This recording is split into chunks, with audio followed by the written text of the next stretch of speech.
Okay, I think we are live in our private Facebook group. So we'll give some people a few minutes, little bit to join because it seems like there's always a little bit of lag. One time I saw this Instagram live with Chris Pratt and he was like singing and singing and singing. It was so funny. And he's like, everybody always looks stupid when they're waiting to go live and they're just staring at the screen, but I'm going to entertain you. I'm going to sing. So I will not sing and offend everybody, but I think I'm going to wait and see. It's hard to see if we're live on here. Yeah, we are live. Looks like we are live. Okay. Hello, private Facebook group, and congratulations to everyone who participated in our Beat the Bloat challenge. We have a lot of new members, so great job for those of you that just hopped in. For those of you that like had no idea what was going on with the challenge, every so often in this group, we do little challenges. So this is a safe space to share and support each other. And also it's a place where we challenge each other to do things and act as a community. And that was one of the things that we did. It's also a safe space to ask questions. I saw a lot of recipe sharing. I saw people talking about where they got great scallops and brands and stores. All that is completely acceptable in the group.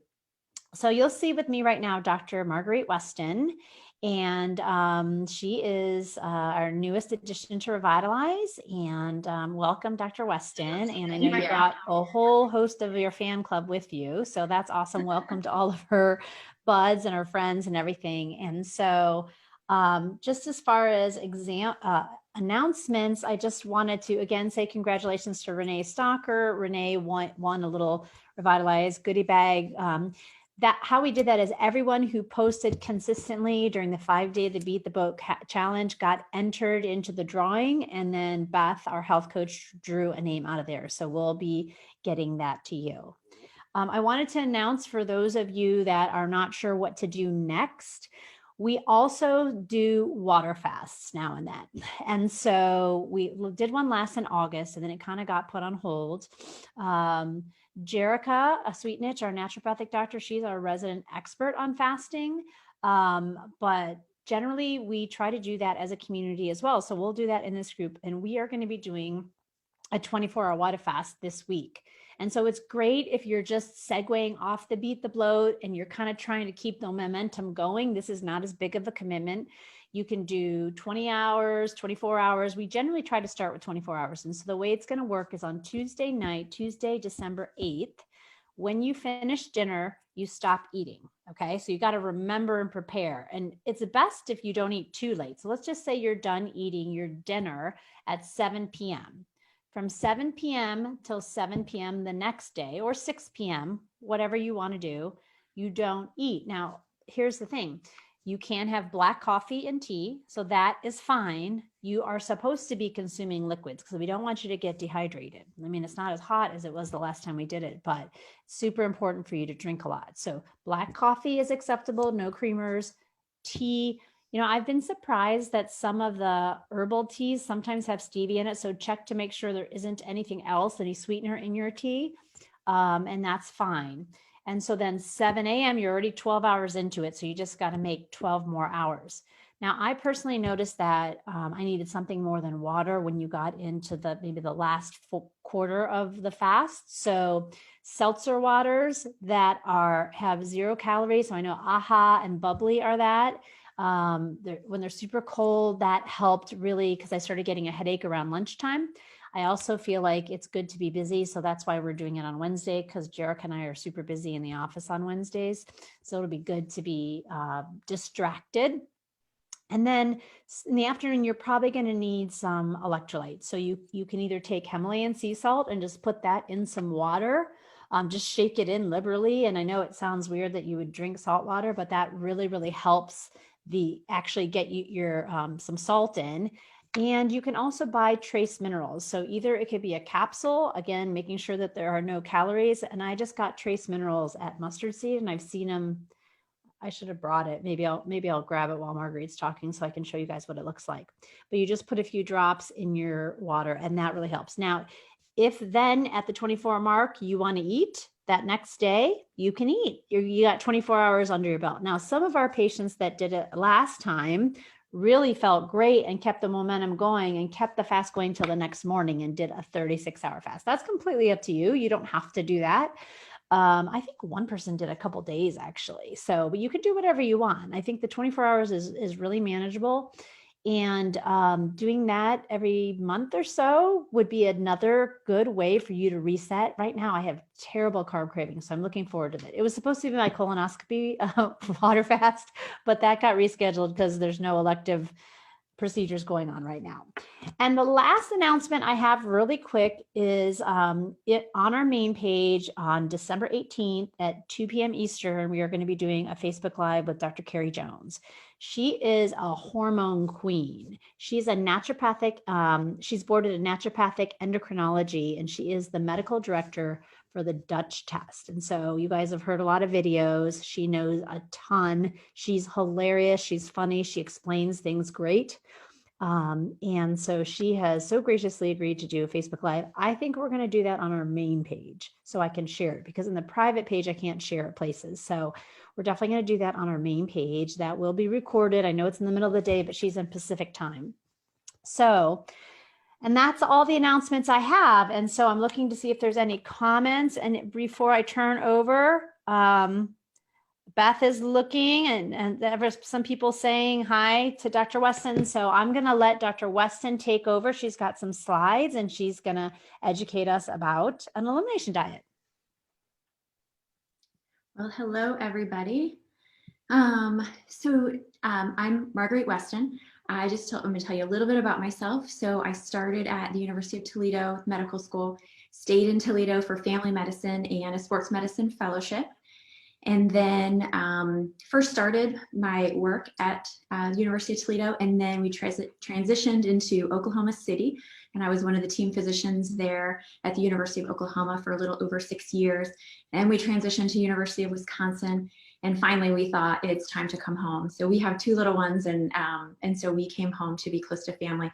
So we've now been in Columbus coming up on 3 years. So really excited to be back. Very excited to be part of Revitalized Med. So I am a new addition to the team and just very happy to be surrounded by such wonderful ladies and a wonderful office. So thank you very much. And thank you for taking your time to watch this and learn a little bit about leaky gut and the elimination diet. So let me, hold on, it wasn't, okay. So here's my disclaimer. I am not perfect. This is the first time I have lived where I've worked. I've always had a commute in the other states that we've lived in. And so the first time I saw a patient in the grocery store, immediately I'm thinking, what is in my cart? So I am not perfect. I am trying to be better than I was yesterday. Like I said, I have 2 little ones. So it's a constant battle, same as every other mom, to try to have healthy choices, try to teach, just healthy food and not, I have 2 girls, so I also have to be careful not to focus too much on food and health. So we try to talk about it some and try to teach where we can. So one of the things that is most important that I hope all of you take away from this is just to start where you are. Sometimes it can be so overwhelming when you hear all of this information about diet, foods, and good foods and bad foods, and then you Google it and you're like, I don't know, do I eat carbs? Do I not? Do I eat fat? Do I not? It's just, it's overwhelming for people. And sometimes when you're that overwhelmed, you start nowhere and you're just paralyzed where you are. And so I just want to encourage you to just do something. You don't have to do everything, just do something. And then I am a physician, but I may not be your physician. So make sure if you are starting a diet, make sure you talk to your doctor or your provider first. I will also tell you these comics I have strewn throughout the whole talk in case you find my presentation boring. At least you'll have some comic relief as we go. So let's get started. This is what I'd like you to learn. We're going to touch on what functional medicine is. We're going to go over the microbiome. We're going to talk about leaky gut, how it develops. And then we're going to talk about an elimination diet, why you do it, the benefits of it, and then how to apply it. And I hope that you can get excited and learn about taking charge of your gut. So what is functional medicine? So if you've heard about functional medicine before, throw a heart or some hands in the comments so we know. So functional medicine is different than conventional medicine. So when I look at a patient's chart, I see their past medical history, their past surgical history, a list of their diagnoses, a list of their medicines. And I try to take all their symptoms and come up with a diagnosis, because that's how we know what to treat. So that's the diseases part that we see up at the top of the slide. But there's so many underlying causes. So within functional medicine, we hit on all of these underlying causes. And it may be that sometimes we focus more on one than another, depending on what you need. But in the end, we end up hitting on all of them, because they're all important. So if you were to see a functional medicine provider, you'll get questions about your sleep and your stress. And, sometimes when patients come to me and they're coming for depression, say, and then I'm asking them about what they eat, they probably think I'm nuts. But then I explain, like, that's important. What we eat matters, and it matters with all systems of our body. So like I said, conventional medicine, we try to get all the symptoms, come up with a disease, and then we treat everyone the same way. But with functional medicine, we focus on the symptoms and we try to get to the root cause. So it's really medicine prevention. So when I was going into family medicine, I thought, this is preventative medicine. But really, a lot of it's early detection. I mean, if you think about a mammogram, we're not catching, we're not preventing any cancers. We're just trying to catch it early. So functional medicine is truly prevention. So back in medical school, you think, I'm going to get a patient with diabetes. I'm going to educate them on exercise. We're going to talk about diet. They'll never need meds. And then you get in the real world and you realize, first of all, some patients really don't want to change their lifestyle, think it's too overwhelming. And honestly, as a conventional doc, you don't have a ton of time in the office to do education, which is why I love functional medicine. It gives us time we need with the patient. So let's get started. Let's talk about our microbiome. So I don't know, I'm sure everyone has heard about a microbiome and maybe not know what it is exactly. I was trying to describe it to my 5-year-old today, which really just made her exact response was. So it is our bacteria, our fungi, our viruses, all that they live in and on us, but most of them are in our gut. And we have 100 trillion microbes living within us. That is 10 times as many cells as we have in our body. So everyone knows by now that we have our genome, and we have 23,000 genes. So all of those genes can be turned on and off based on what we eat. Well, if you add our microbiome in there, there's 3.3 million genes. Now, not all of these genes are being encoding proteins at the same time, but what we eat will turn those genes on and off. So for a really easy example, we would want the genes that are tumor suppressive genes, so genes that suppress cancer, we would want those ones turned off, and we would want those that are turned on. And then the proliferative genes, so the genes that make cells grow, which isn't good as a 41-year-old, I don't need anything else growing. We want those genes turned off. So what we eat really matters. So what systems are affected by the microbiome? Well, pretty much all of them. So I'm going to go over just a couple of quick studies to just kind of prove that our microbiome makes a difference. So there was a study done on hospitalized patients who were depressed. The only thing they did was add probiotics, and there was a change in their depression, like an actual change in their score of depression. Pediatric patients, taking probiotics while you're on an antibiotic will decrease the risk of diarrhea. I am a sports medicine physician, so we see a lot of concussions. Well, they looked at traumatic brain injuries in hospitalized patients, and they found that when they were admitted, within hours, they had leaky gut. So within hours, they would have the bacteria in the gut enter the bloodstream, and those patients actually develop sepsis. They're a lot more susceptible to sepsis than other patients, which means the bacteria gets in their blood. And that was from a brain injury and affects the gut. So there's that brain-gut connection. There was just this year, there was a systematic review of multiple studies, and they saw that just adding probiotics decreased blood pressure significantly and actually decreased BMI. So hopefully that proves to you that it affects every system. So what does our microbiome do? Well, if you think about it, our GI system is just a tube, and it's from our mouth to our bottom, completely open to the outside world. So we need protection, and it develops a mucus protective layer for us. It also regulates our immunity, which is so important. It affects digestion. So our milk and our sugars, those are usually absorbed in our small bowel, but our fibers and our carbohydrates, those are through our large colon, and that the bacteria help digest that. Did you know that our microbiome actually makes vitamins? So some B vitamins, our vitamin K comes from the bacteria of our gut. And then, like we talked about, that brain-gut connection. So when I ask my patients that have depression about their diet, I want to know, because over 90% of our serotonin is made in our gut. And those are the medications we usually give for depression. They affect our serotonin. So as you can tell, I get really excited. So here's just another schematic about our microbiome. A couple of them that we didn't hit on was the promotion of fat storage. So there was a study done years ago with mice, and they took bigger mice. I don't know what the PC term is. They took overweight mice, and they took their, their feces and put it in the skinny mice, and then the skinny mice gained weight, and vice versa. So it affects how we store our fat. And then I mentioned that it helps with digestion. So our bacteria actually help ferment our carbohydrates, and it creates short chain fatty acids. Well, there are more and more studies about short chain fatty acids and their prevention in chronic disease and even some cancers. So what is dysbiosis? Dysbiosis is the imbalance of good bacteria and bad bacteria, and there are tons of things that can affect it. So our environment, all the way from birth, breastfeeding, the toxins around us. So, our plastics, our makeup, our hair stuff, all of the outside things, all of those toxins, antibiotics wipes out our good bacteria.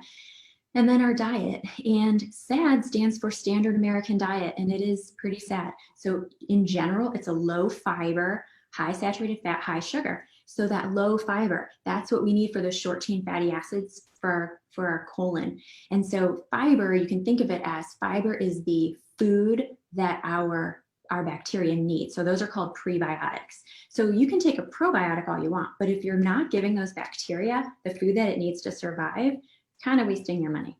Alcohol, not great on our microbiome, processed foods, and then of course, stress. I'm sorry to tell you, 2020. So leaky gut. I was trying also to explain this to my children. It did not go well. So leaky gut, our colon is one cell thick, and it needs to be that thin because we need to have things absorbed through our gut, because that's how we absorb our nutrients. But what can happen is with dysbiosis and multiple other, the toxins, our diet, the stress, it causes these junctions to open up. And then we get these things that come through that don't usually come through. And so what happens is we get an increase in our inflammation and then an upregulation of our immune system. So I'm going to talk about that in a couple of slides.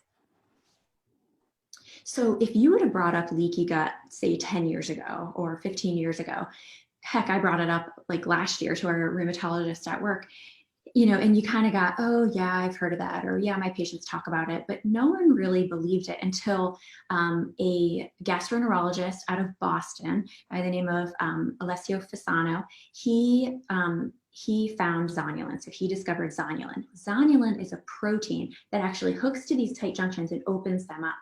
Well, do you know what increases production of zonulin? Gluten. So we're not talking celiac, we're just talking gluten in general for people, for anyone. So gluten, a lot of times we cannot process, and it can make this zonulin and allow these tight junctions to open. So this was really big, this discovery for functional medicine, because it kind of proved the idea of leaky gut. So what happens when we have leaky gut? So like I said, you have an increase of inflammation because our immune system, we're seeing things that we're not used to seeing. So we get inflammation. That in itself will increase your risk of heart attack and stroke. So 50% of the people who have heart attacks actually have normal cholesterol. It's this inflammation. And then it increases our stress hormones, our cortisol, we hold on to weight. I mean, there's a list of things that is associated with increased inflammation. But the thing that I think is most neat is the immune system activation. So forgive my horrible thing. I'm going to try to describe it. So say I am an immune system cell, and I'm going through and I see that this junction let in things that I'm not used to seeing. So it might have let in red dye 40, or maybe a food that we're sensitive to, or maybe partially digested food because maybe you're on an acid reducer and so you're not breaking down your food all the way. So I see these foreign substances and I think that's different. I'm only supposed to fight protein or bacteria, viruses, fungi. I don't know this is a foreign particle. So I'm going to take it up and I'm going to develop an antibody. So here I am, an antibody, and I'm going through the blood and I see, oh, thyroid. Well, that's pretty similar to this antibody. They have an antigen, it's similar. So I'm going to go attack the thyroid, and I'm going to go attack the nuclear material, which is an ANA. So a lot of you are familiar with ANA lab. So that's one of the hypotheses for how the immune system activation, how that increases our risk of autoimmunity and increases our food sensitivity. So in general, as a society, we have an increase of autoimmune diseases and an increase of food sensitivities. So what are the symptoms of leaky gut? Well, of course, leaky gut, you're going to think diarrhea, constipation, bloating, but you might not think about rashes and migraines and slow detox. So if you have, if you are maybe estrogen dominant, and we need to make sure you're detoxing properly so we can get rid of that estrogen. You have brain fog. Oh, I hear brain fog all the time from women. I'm just not as sharp as I was. I'm not like I walk into a room, forgot why I was there, opened up a cupboard, didn't know what I was doing. That's that brain fog, difficulty sleeping, and then of course, fatigue. So what do we do about it? We use a 5R treatment. So the first is remove. So we remove the inciting problems, which is why we do the elimination diet. We try to find the foods that are inciting problems in you. And then we replace. So through different testing, we can find if you're low on your enzymes, your digestive enzymes, we can help you figure out if you have too much acid or too little acid. Reinoculate, that means add the healthy bacteria. So we can do that with fermented foods. We can do that with probiotics. And then we repair. So while we're taking things out, we're also giving the gut what it needs to help those cells repair themselves and kind of fix that leaky gut.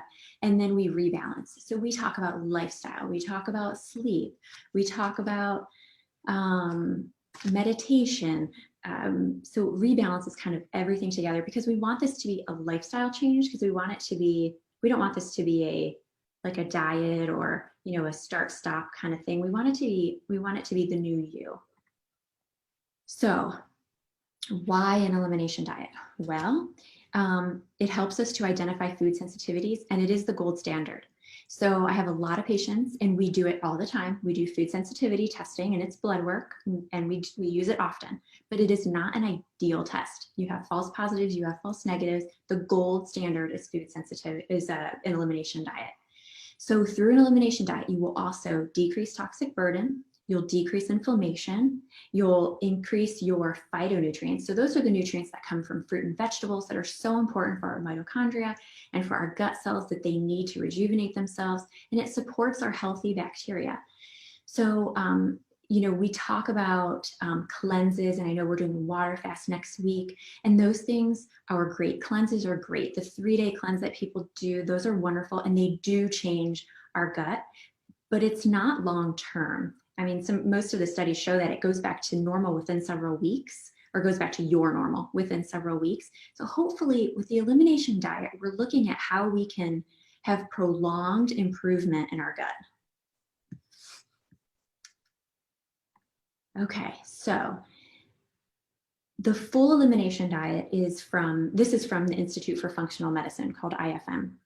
This takes out all the top allergens. So before you go bonkers and turn the video off, let me say that you don't have to do this whole thing. You start where you are. So if you have never done an elimination diet before, but you think to yourself, oh, I have this acne, I really think it's related to dairy. I've tried to take dairy out before, and you're like, I really need to do it right. This is the time for you. Or if you think to yourself, I'm always so bloated after I eat pasta, it's probably gluten. And you just leave it at that. This is for you. Take out gluten for 21 days. If you're having horrible sugar cravings, take out sugar for 21 days. So start where you are, but this is the full one if people wanted to do a full elimination diet, which I have many patients that do. So gluten, soy, including soybean oil, which is in a lot of things, dairy, corn, beef, peanuts, shellfish, and then sugar. You're allowed 2 to 3 teaspoons of a natural sugar. So like agave or honey or even maple syrup, you can. And I always say this last, by the way, no caffeine or alcohol. And usually my patients' eyes get big as saucers and I have to like block the door. But alcohol, it's really hard to fix your gut if you're drinking alcohol. It doesn't mean you can't have it forever. It just means during this time while we're trying to heal your gut a little bit and figure things out, we might have to take it out. Caffeine is really important for people who are complaining of sleep and fatigue, especially. And I will tell you, by far, people are so scared to give up caffeine, and almost always they come back into the office and they say, you know what, caffeine actually was not as hard as I thought it was going to be to give up. So hopefully that encourages you that you can do it. And then I get this, so what can I eat then? Well, you can eat all vegetables except for corn, all fruits, all nuts except peanuts, because those aren't really nuts, all seeds, your healthy oils, all meat except for beef and processed meat, like, you know, your lunch meat and sausage and bacon. And then you can eat grains. You can eat oatmeal, rice, quinoa. So who can benefit? Honestly, anyone can benefit. All of these, I'm not going to go through the list, but everyone can benefit from an elimination diet. And actually your food sensitivities can change year to year. So, you know, I think this will be the 3rd year we're doing it. I say we because my poor husband has to do it with me. But he doesn't have a choice. And so, although who knows, I may leave for work and he eats whatever he wants. But we try to do it because it's kind of a reset. It's a time for detox. It actually, you know, you can do it for other reasons, but it kind of helps us focus on other things that are important to us. So the basics. Okay, so a lot of times I'll have people come and they say, well, I gave up dairy. I tried it. It didn't work. I gave up gluten. I tried. It didn't work. So then I ask, how long did you try it? And it's usually a week or 2. So you really need to remove it for 21 days. And then you eat all the healthy foods. And it doesn't have to be bland. You can use any spices, any herbs. And then one at a time, after 21 days, you introduce those foods back into your diet. So you do one food, 2 servings, and then you wait 72 hours and do the next food, 2 servings. And so say I took out eggs, and on day 22, I have 2 servings of eggs, and I wait 72 hours and I see if I get any symptoms. What symptoms am I looking for, you ask? I'm looking for any symptoms that improved during those 21 days. So if it was rashes or headache or fatigue or brain fog or whatever. And then if I try to introduce that food back in and I can't do it, I get the symptoms back, and I take the food back out. If I ate the food and I had no symptoms and I felt great, I can keep the food in and keep on trudging along, going one by one. And then at the end of that time, you'll have what you cannot eat, what you're sensitive to, and you take that back out for the next 3 to 6 months, and you work with your provider, and we try to heal your gut. And then after that 3 to 6 months, you can try to eat those foods again and see if you can do it. And if you can, great. And if you can't, then maybe that's just an occasional or not ever food for you. So why 21 days? So food sensitivities are an IgG reaction. So it's not like your food allergies where you get poked, you know, at the allergist and you need to carry your EpiPen. It's an IgG reaction, and it can take 72 hours to see symptoms. It's also additive. So it's really hard for people. You know, we always talk about headaches, and we have people bring food journals, and we see if we can find triggers. It's really hard to find a trigger for a food sensitivity because it's additive. I could have had mushrooms on Tuesday and done fine, and then I eat them Friday, Saturday, and I get symptoms Monday because it's additive. So it's really hard to just try to keep a journal. So that's why it's important to kind of follow this plan. And then it takes 21 days for at least 50% of the antibodies to clear. So that gives us enough antibodies gone that we should feel a difference, and then we should be able to see the symptoms come back when we reintroduce the food. Okay, so one of the things people always say are it's expensive, and it is expensive to eat healthy, definitely. But the United States spends 10% of our salary on food, and Europe spends 20%, and we spend tons more on healthcare. So if you really think about it as food is medicine, you're investing in the prevention of diseases, and you're spending money up front that you're not going to have to spend later on medicines and hospitalizations and things like that. But it's hard. And so, you know, I mean, I work with patients where they are, and we talk about, you don't have to buy all your food organic. If you can buy, the Dirty Dozen organic, which is a list from the Environmental Working Group, that's helpful. But if you can't afford organic, don't eat organic. Still just eat the fruits and vegetables. So there's some caveats, and I always get questions about them, about nightshades, lectins. So those foods are commonly associated with increased inflammation and increased specifically with autoimmune diseases. Now, if I have someone who is new to the elimination, I am not going to have them take out all those foods and take out nightshades and lectins. They'll be miserable. This is one of those areas that, in my opinion, you have to start where you are. Now, say we do food sensitivity testing and we do the blood work, and you happen to have a lot of nightshade foods that are lighting up and says you're sensitive to, we might take nightshades out. But I don't usually do this right off the bat with my, fresh elimination patients. Now, if I have a patient who they're like, I've done elimination 3 times, I can't figure it out. Okay, we might dive a little deeper and do that. Or someone who knows how to cook and knows food, then we might do it. Carbohydrates is the other thing. So most of my patients would not mind losing a couple pounds while they do the elimination diet. They're usually happy with that. So typically we'll talk about just limiting carbohydrates, not, overindulging in them. So here are some tips. You have to prepare. If you do not prepare, you will fail. You have to plan. You have to meal plan. I feel like I cut vegetables 2 or 3 times a week because you have to always have something on hand. You have to have snacks. Because there's going to be times that you are at work late, or you're in a traffic jam, and you're going to see McDonald's and you're going to want to go through there. Education, I think, is huge because that's my motivation. So if I know the why behind something, like why we're not supposed to eat a bunch of carbohydrates, why I don't want a leaky gut, that helps motivate me. And then accountability. So we're actually going to have a Facebook, within this Facebook group, we're going to do an elimination diet in January. So I'll talk about it at the end. But accountability is so important. Those of you who did Beat the Bloat this week, you realize how important community is. And we saw recipes and there was encouragement, and it's so important. And then you have to know your why. Like, you can't do it just because your friend's doing it. Unless you're my friend, then you can do it just if your friend's doing it. But you have to know your why. Is it to, you want to be around for your grandkids and you want to play? Is it because your family has a lot of autoimmune diseases and you don't want that? So you have to know your why. So in order to really get on board, I have found that you have to change your mindset. So I don't know how all of you grew up, but I grew up and my mom's literally been texting me that she can't get on the Facebook group. So I don't know if she's listening or not. But I will say, and my brother will back me on this, when I was little, it was just eat breakfast. Didn't matter what you ate, you just had to eat breakfast. Literally, we would leave the house with a Little Debbie brownie, and that's what we ate for breakfast. I mean, and honestly, it's probably the same as eating Frosted Flakes. I mean, truly. But we have to get over that. All calories are not equal. So I always have patients, how many calories should I eat to lose weight? How many calories? And I think patients are surprised. I almost never have patients count calories.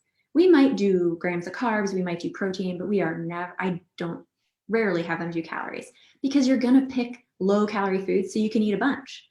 You're not going to pick the dense, nutrient filled foods because they have more calories.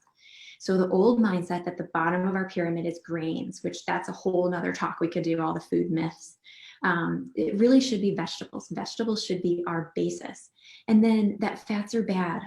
That's when everything started. We started doing a low-fat diet, and then everyone ate carbs, and then everyone got diabetes. So fats are not bad. If you look at all the studies, I think I have a note somewhere, it's like 53 randomized studies that they looked at, and all of the low-fat diets ended up with weight gain. High-fat diets, weight loss. It's shown us time and time again. Now, I'm not saying eat a bunch of beef. It is important to have the good fats. And then, I was always taught sugar is just empty calories, but that's not true. Sugar makes you sick. Sugar is a signal for your cells. It's not just empty calories. The average American eats 77 grams of sugar a day. So just so when you're looking at your labels, 4 grams of sugar is 1 teaspoon. So again, start where you are.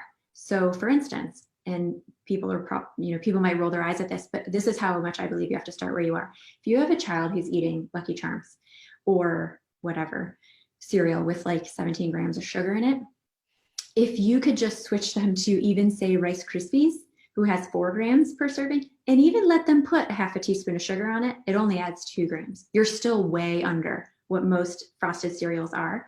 So you have to just start where you are and work through it, because I want you to make changes that are going to stick. I don't want to make changes that are going to be for a week or two. So that is all I have for you. Thank you so much for just taking your night and learning with us. As I said, we are going to start a 21-day elimination. We're going to start it January 2nd, which is a Saturday, because it's a lot more fun to end on a weekend. That's why we're not starting on a Monday. It's after New Year's. Everyone's going to be holidayed out, ready to kind of detox a little bit. You don't have to do the full elimination diet. You can start where you are. Say you do gluten and dairy. Say you do sugar. Say you do alcohol. You need to detox that liver. Whatever you want to do. So I would love to hear who's interested. Tell us what you would want to give up. And we'll do it together, and we support each other. And that's how you make change. So that is great talk, Marguerite. Can you put back up the slide of what you're eliminating, just so while we have those questions, I think it would be helpful to have that up. Okay, so gluten, soy, dairy, corn, beef, peanuts, and shellfish, and sugar. So what I'm hearing you say is that if anyone wants to go all in, and some of your friends were saying they were going to do it, they're excited about doing it this year. So that's great. You got a lot of people saying they're going to do it. Anyone else who's interested, drop us a comment and either some hands up or I'm in. So it looks like, I know that we have some people on Beat the Boat that have eliminated gluten and dairy. So they're going to have to take out the corn. So like corn tortillas, and corn is a swap a lot of time for gluten-free. So that might be challenging. And with soy, that's like emulsifiers, right? Soy lecithins. Yes. And soybean oil is in so many things. I mean, I would just sit. I mean, when I was first, so back in Oklahoma is really where I kind of started a functional journey. And I would just sit in the salad dressing aisle, and I would just look and put it down and look and put it down, because they all have soybean oil. I have now found others, and now, we make our own. But so just knowing kind of where to look for things. And I know some of my patients are on here, and I know they've done it and they've done beautifully. And so they'll have awesome advice for other people who are going through it. And is the beef on there because it's one of the more common allergens? It is. It's one of the more common allergens, which was surprising to me. And pork is not on there, but so not on there, but I actually usually do ask my patients to give up pork. I honestly thought about doing it on here, and I thought, I'm already scaring people enough. But if usually in my office, we talk about no red meat. So we talk about beef or pork. You can do wild game though. So you can do bison. Like bison. Yes. So if you're dying for a burger, I mean, you're not going to know the difference with a bison burger, truly. Yeah, and more I found like bison at some stores around us, like Whole Foods and mustard seeds. So that's a good swap, that you could have like ground bison. So it looks like turkey, chicken, fish, but no shellfish, no crab, no scallops. Correct. Okay. And all nuts, but not peanuts. And then sugar. Can you clarify? Are you talking about added sugar? Or are you talking about like cane sugar? Or are you just talking about? So I encourage people to look at ingredients. So I know on Beat the Bloat, someone had posted about Siete wraps, and I think she's on here. I think it was Claudia, and I know you love Primal Kitchen, I do too. So Claudia had put about Siete wraps, and that it had sugar on it, on the, like the grams of sugar, but in the ingredients, there's no sugar. So that's not added sugar. It says it's, it's sugar, it's the ingredients or equivalent. So there's always questions about, well, what about keto sugars? And,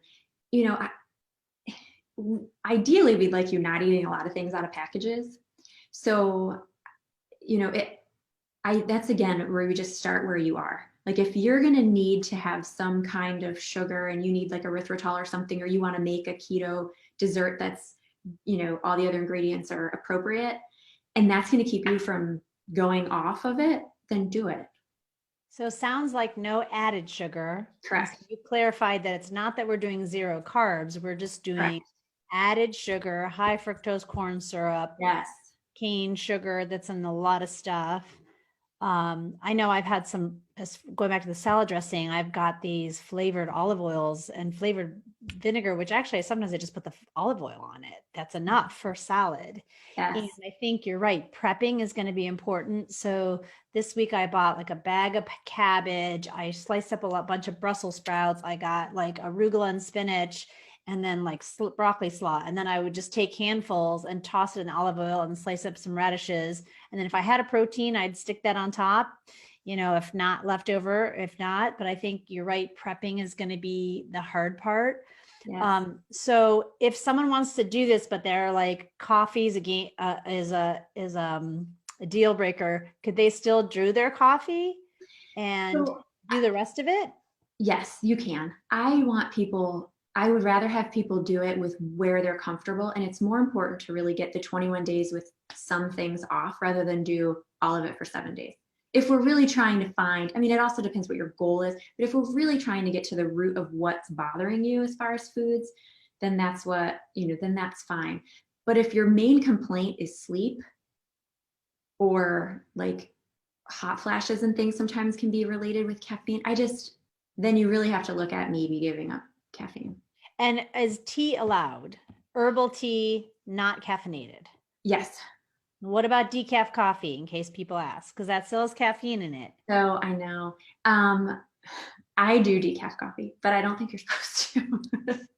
And I know there's some non-dairy creamers out there that are butter-based. Is butter allowed or not allowed? Not allowed. You can do Butter's not ghee. allowed. Ghee is allowed. Ghee is allowed because it takes out the milk protein. Okay, so that's important for people to know. Yes, ghee is allowed.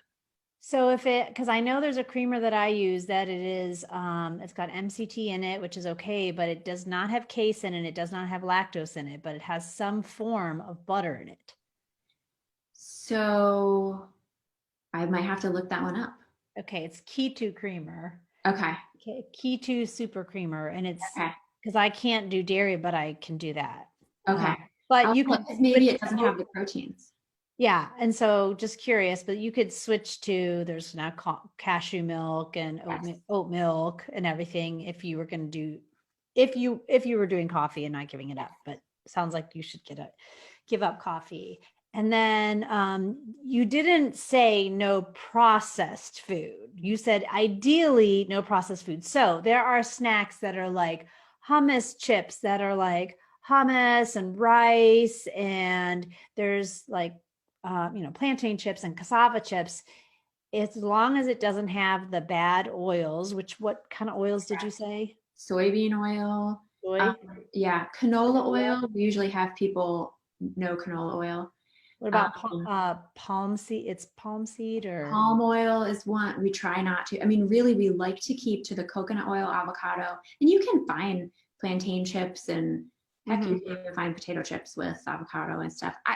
I tell people it's really hard to do I mean, I don't know, maybe it's easy for other people, but with kids and I can't make tons of different meals for everybody. And so as far as processed foods, if you look at the ingredients and they're all things you would have in your cupboard, or you could go to the store and buy, and I think it's probably pretty safe. Yeah, if it says like potatoes, salt, and olive oil. Yes. Then that's fine. Yeah. So it sounds like there's going to be allowed to be some packaged, I wouldn't say processed food, like packaging food. And obviously the big ones are the gluten and the dairy and the soy, and those are the big, and the sugar. That's the big one. So I would still call it successful if you're at work or you're at a function or you're at a lunch and you don't have any options. Then they should just do what they can and keep going, right? It's not like, okay, I made it 8 days, forget it. What would you recommend? Have them go right back into it? That's right. Yep. Go right back into it. Because it's not, if I try to get off of I know it's called the Elimination Diet, but I try to not do diets. Because if you do a diet, then there's a starting point and an ending point. There's a success and there's a failure. Really, we're just trying to get healthier. So it should just be a continuum. We're just trying to progress. We're not trying to be perfect. So as long as we're getting better each day and improving, then that's all I can ask for. So I think when we think diet, it's automatically when you fall off the wagon, I failed, I'm done, it's over. And I just don't want people to have that mindset. So we definitely have some people saying they're going to do it with us. Right. That's great. Let's see. Is there a difference in dairy-free and lactose-free? I think I asked the same question. So dairy free will not have the proteins. Lactose is if you're lactose intolerant, that means you can't digest it. So it's not actually a sensitivity, it's an intolerance. So some people for this you want dairy free for elimination diet. And what I found is a lot of the lactose-free actually it has it in it. It just has lactase in it. Yes, it has the It says enzyme. it's lactose-free. Yes. Yes. So no dairy. And then what does kosher dairy mean? I think that is the way it's prepared. I believe and I'm not Jewish, but I think it's the way that the meat and the milk can't touch and it's the way it's handled. That's what kosher means. I don't think it refers to ingredients. I don't know if anybody knows, answer us. I think you're right. Yeah, I think it's referred to how things are prepared. Sounds like you're saying probably take pork out of the equation also. And pork is, I would. a lot of pork is bacon and sausage anyway, so those are out. So yeah, so it looks like what it would look like if someone's having, a lot of our patients are doing time restricted feeding, so there's not much of a breakfast. But you said oats were on there. I also know, I think it was Ancient Grains or Inca is the brand. It's like teal. And I have it in my cupboard and I haven't tried it, but one of my patients said these quinoa flakes are really, really good. They're hot quinoa flakes. Have you tried those? No. Okay, I have them in my cupboard. I have not tried them, but I heard those are good. So those would be a couple good options. I've also seen granola. You got to make sure that doesn't have sugar in it, yes. Right? So no sugar. You're gonna kill me. Eggs is supposed to be on here. I was gonna ask that. Yeah, it's supposed to be on here, and it's the one I missed the most. Probably I probably mentally just didn't put it on the list because that is what I miss the most, and that's usually what I'll add first. And what I tell people to is add what you missed most first. Unless it's gluten. So if any are on too. I'll add it to the. Supposed to be on the list. Okay, so eggs and eggs in anything. So that pretty much eliminates most baked goods, which you shouldn't be eating anyway because of the grains. Correct. But it sounds like you're allowed to have almond flour, chickpea flour, rice. You said is not on here. It is. You can eat it. You can eat rice. Rice and quinoa. So it's not totally different from the beat the bloat. It's a little bit longer because we did eliminate grains completely on day 4, I think. I don't remember what day we did, if we did on 3 or 4, but it's kind of like the difference here is you got the soy, the corn, the peanuts, which I don't really tend to eat much at all. Shellfish I do eat, and then the sugar. Oh, Amy's had the quinoa flakes. Okay, she subs them for oats and she bakes with them. I'm going to look for I've had some grain-free granolas, but I'm not 100% sure that they're completely sugar-free. There's one at Costco and it's not sugar-free. I have a great recipe for granola I'll have to post that's sugar-free. Okay. And so sugar, you're saying 2 to 3 teaspoons. So what if and when you say natural sugar, that's cane sugar? So, and I can put more information, but it's like honey, agave, maple syrup. So in its natural form, not cane sugar. Not cane sugar. Okay. All right. So you could do a little bit. And so some people, like I have a huge sweet tooth. And so at night I would do hot water. If I wasn't doing tea, I would do hot water. And then I add a teaspoon of cocoa and a teaspoon of maple syrup. And the first week I tried it and I was like, this is disgusting. It was so bitter. But then by the second week, I'm like, this is so sweet. It's like luscious. It's lovely. So it was, you just get used to it. But doing it so many times, there are many substitutes. Like you can do stevia. Someone just asked stevia. You can do stevia for your 2 to 3. Okay. So it's not, I mean, it's doable. There's some flexibility. And if you look at this list and you have palpitations, then if I had to say, I agree with you, the things that are most important are going to be gluten, dairy, and soy. And I would say, let's just set the intention of whatever amount of these things you want to do. If your friends who've done it before, they probably will go for the whole list. some of our people may not be able to do all of it. I think I'll give it a try. I'm not going to guarantee the coffee. I don't know why. I'll change up the creamer. And I need to do it because I'm having a problem with sugar right now. For those of you, looks like that is most of the questions. Dee asked about monk fruit. Monk fruit's okay. Monk fruit's okay. And yes, you should be able to watch this from the beginning in this post as well. So for those of you that joined late, we are doing a water fast this Tuesday night, starting after dinner. So whatever time you're done with dinner, 6:30, and then we're trying to go 24 hours. So when you watch the replay, you can, or post your questions about the water fast. It was supposed to be Tara Scott's colonoscopy cleanse, but that got rescheduled. So if it gets rescheduled in January, I guess we'll be doing it again then when I'm doing my prep then. But I still wanted to do the water fast because I thought it was a tremendous help for me to get off of the carbs. Yep, I think Amy, that's completely fine. She's going to try it, but not ready to give out coffee. I think that's completely fine. I think there are definitely some things on this list that I can eliminate. And Marguerite, you said eggs were the hardest for you. I was surprised eggs were really hard. Just because I like to eat eggs. I mean, it's easy to substitute if you're making things. You can do flaxseed and water is usually what I'll do. But I missed eggs. Yes, that was the first thing. The hardest part for me is when I'm doing stuff for the kids. You know, like they always have apple and peanut butter and banana and peanut butter are staples in this house. And so often I'm just like licking the spoon and putting it in the sink. And I'm like, and then I have to put it down. So those little things were the hardest for me. Yeah. All right. Any last questions? Thank you so much for the lecture. That was fantastic. And guys, if you joined late, make sure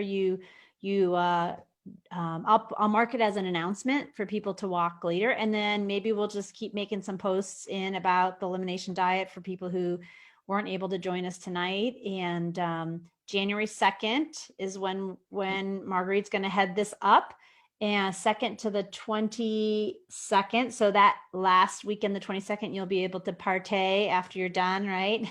If you choose to reintroduce. If you choose, we'll see how you reintroduce. So if you only took out one or two, then you can do that. If you took out all of them, it's really hard, but you're supposed to introduce them one at a time. And that's probably the hardest part for people, because people will come back to see me and they'll say, I did it for 21 days. And then on day 22, I put it all back in and I feel bad again. So we don't know what it was that. Yeah. But at least they know it's possible to feel good. Yeah. All right. Well, post questions. And as always, we always ask you guys if there's a topic you want to hear about it. I think in January, our live will be about keto. So maybe we'll schedule that towards the end of the elimination diet, the last half of the month. Maybe we'll do some lives just encouraging. Maybe we'll plan on doing one, Marguerite, in the middle of that. So we can check in with everybody to see how they're doing in the middle of that. Maybe not the first weekend, or maybe that second weekend or something. We'll have to look at our schedules. Then we'll do our live next month on ketogenic diet. So if you guys are doing Beat the Bloat, you can take a little lapse right now to get through the holiday, and then maybe join us for the elimination diet, get your 21 days in, and then we'll have Jerica talk about the ketogenic diet one of those last couple weekends, so that maybe you guys can think about that. And then we'll do our water fast this week. If you're in for the water fast this week, comment that you're in. And usually what we do is we'll do some posts in the group just as encouragement. And sometimes it helps to reach out to people and see how you're doing. But that's going to start Tuesday night. Other than that, thanks for joining us. Thank you.